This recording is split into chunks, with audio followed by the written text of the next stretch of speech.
Greetings, everyone, from the White Mountains of Arizona. We find ourselves at the bottom of a canyon. We believe it was once a lake. Now it's an Arizona canyon. And at the bottom of this lake canyon is Tara. Hey! I'm at the bottom of a lake.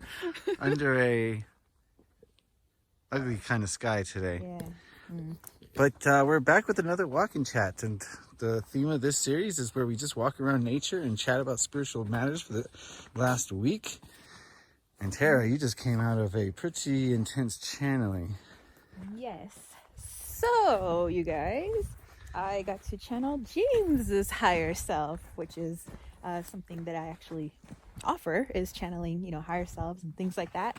But it was unique because, well, James is my twin flame. And so it's kind of like we're the same soul, but not. So when his higher self was in me, it felt like me, but with a different flavor to it. So it was interesting. And I was catching bits and pieces that I was saying, my ego was, but it wasn't until I was like trying to process, wait, what? Yeah, this is going to be one of those things that I'm going to have to watch back 3 or 4 or 5 times. And anyone who gets a reading like that from anyone, including from Tara, I encourage you to record it because you just can't take in all that kind of information at once. Your brain is just like, it's just all on overload. What was the last word? See, I don't even remember the last word. Was it overload? Overlock? Overlock. Something like that. See, if we hadn't recorded that, think how much information would have gone down the drain. Yeah. Oh, you know what? And some people have been asking me, they say, how do you know your ego is put aside so that you can do a direct channeling? And the reason I know is when there's information coming in and it's not originating, like you guys know how your thoughts originate. Like you know when you're thinking something, and you know when you have a train of thought and you're making sentences. That's not what's going on in my head. So in my head, stuff's coming out my mouth. I don't really know where these thoughts are coming from. My brain is trying to think, oh, let's make the next sentence, but I'm going no, and I'm shutting it off the entire time, because the moment I start to do that and it tries to comprehend what's being said, I can't channel. So that's how I know that there's a direct channel going on, is because I know that I'm speaking. I have no idea what I'm saying. I just wanted to show them Croc Rock again. Oh, dude. I showed the people in the channeling. Croc Rock is awesome. It's Croc Rock. All right. I like the Croc Rock. And I told James that these rocks look like little spaceships around here. Yeah. It's pretty awesome. So, I mean, that listing that you have, I think is very cool because I could ask the questions that my ego mind is ready for. So, I think it's really cool where with this one-on-one session, you can basically ask the exact questions that your mind, body, and soul need to know in that moment. And I don't know if every higher self is going to be as open and forthcoming with information. Who knows? I mean, everybody's different. Yeah, so you've done this before, and how have they gone in the past? It's gone well. There's always, the moment of my higher self just trying to prep me, get me ready for another energy to pop on in. But yeah, I think they've gone well. And I never know until I start getting feedback from the person that I actually channeled for. Because like I said, I'm not really quite sure what's being said. I kind of remember some stuff, but not really. Pick one scene from the pants that they need to see. One scene? Yeah. That one? How about this one? Dude, she's straight gangsta. Dude, it looks very Imbolc-y, wouldn't you say? I would say. How did your Imbolc go? We had Imbolc yesterday, you guys. And it was super cool because I got to spend my first Imbolc like out in actual nature, not like a backyard or in some park or something. I was actually here. And so I got to do a full ritual. I brought my little mini travel altar out. I got to do some incense for the forest. Made an Imbolc cake, which very simple ingredients, but I've never really baked with cooked oats and melted chocolate chips to turn it into an actual chocolate cake. Dude, it was good. And how it stayed moist for several days, I'm not sure. Yeah. But it was good. It was nice to have an Imbolc cake. It was nice to take a walk around the forest it was just nice to do ritual and just Well, soaking in the sun. yeah, my favorite part of the day was when we picked that picnic grove. A grove of trees that you really like. So we made a picnic essentially, and we just sat out there and shot guns for a while. My little cowboy lever action. Oh yeah, it's total cowboy. You're like, Yeah. it's super cool. You can follow us Arizona Off Grid if you want to see that sort of thing. It's just a little pling pling. Yeah, so good Imbolc. What's the next holiday coming up? Well, actually, after that, it's going to be Ostara, so it'll be spring. And I think with how warm it is and everything, I think we're going to have an early spring. Like, screw what the groundhog says. That's what I say. What do groundhogs know anyway? Yeah. They're underground. But it's not spring yet, and it's still winter, which means it's Tucson Gem Show time. Yes. That's right. And snow. But, super excited for that. By the time they watch this, we'll be there. We'll be right there when they're watching this. Monday, Tuesday, we're going to be in Tucson. And this time, Get stuff for... we're going to be getting stuff for Desert Cauldron.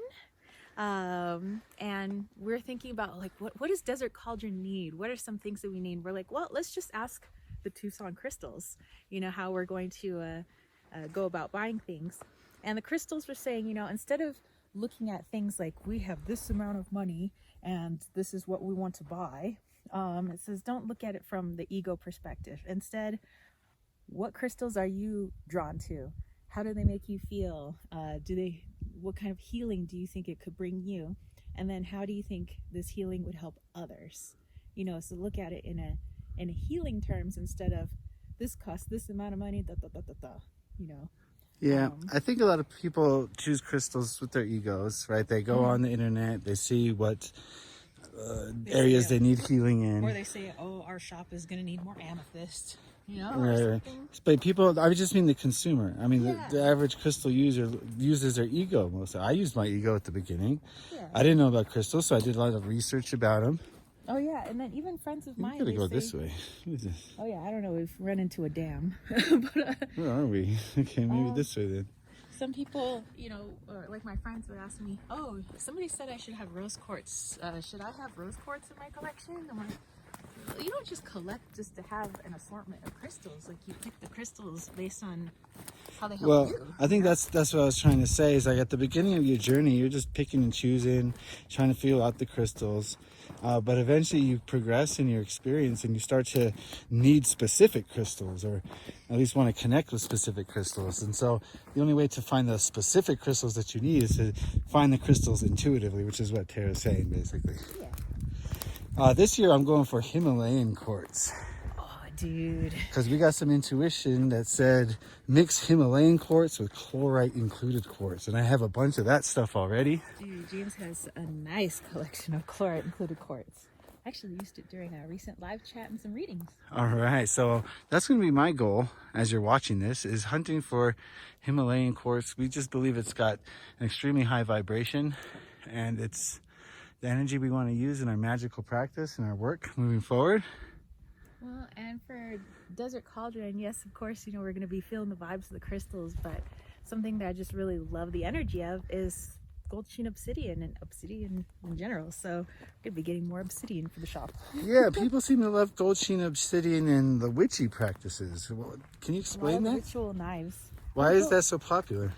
Because it is like, just the energy, it feels like the ultimate protection, guarding, power, being able to direct power, being able to shield, being able to banish or repel. It just, I mean, I like black tourmaline, but gold sheen obsidian, when you got the power of the sun in it as well, to me it's like a dual crystal. It's got light and dark, you know. So. Yeah.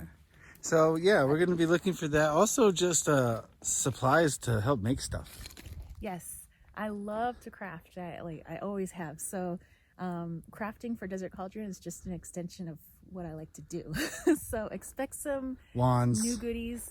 For me. Wands. Dude, James makes wands. I don't know what we're going to make together, but I mean, we make the wands together now. Yeah, we make I them used to make them by together, myself and they weren't as good.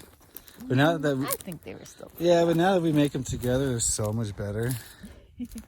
We got sinew on them. We got different kinds of ways to affix them, more extra crystals, feathers sometimes. We have a mosasaur tooth wand.